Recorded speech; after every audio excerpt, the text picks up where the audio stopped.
as mens na hierdie planter kyk met sy Active Pneumatic Downforce, wat jy redelik hard kan stel met sy swaar balk, hardloop die karretjies baie stil in die land. En as jy nou op die monitor kyk wat jou ride quality vir jou gee, is baie selde wat hy nie op 100% hardloop nie. So die ride quality op hom is baie goed. En as jou ride quality 100% is jou diepte baie egalig.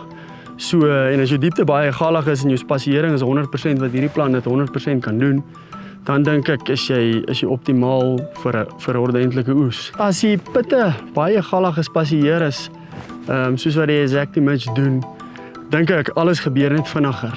Plante kan tot optimaal groei en ontwikkel. Ek dink die gesondheid op jou plante is beter. Ek dink die ontwikkeling van die plante is ook beter. En dan outomaties gaan dit vinniger canopy en alles gaan net beter en vinniger gebeur. Kyk, die saad is ongelooflik duur. En as jy elke saad op die regte plek neersit, dan kan jy maksimum uit elke pit uitkry. Elke pit kan 'n merkwaardige plant word wat maksimum uit hom uit kan kry. So ek sal sê, dan kan jy die maksimum wins uit elke liewe plant uittrek. En dis presies wat jy wil hê.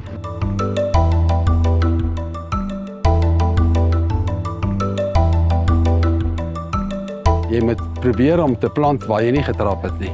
En dit is waar die spoorverkeer basies begin het.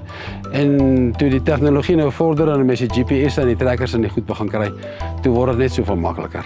Jy weet, nou kan 'n mens dit regtig beheer om te trap waar jy wil trap en te plant waar jy nie getrap het nie en al die bewerkings te doen. Ek dink die brasbelt is wonderlik. Want die brasbelt se spoed is gekoppel op die trekker se spoed. Dat hulle van die dead drop praat. So ek sê, pit rol nie of wat nie, hy drop hom net daar, maar daar's nie 'n planter wat soos hierdie ding akkuraat kan plant dat die pitte so uit mekaar uit lê nie. So ek dink die plaat en die borsel is fenomenaal, en dan wat dit nog beter maak is die ride quality met die Active Pneumatic Downforce. So ek dink daai 3 goed maak hierdie planter nogals baie spesiaal. Ons plant nou 200 000 plante per hektaar.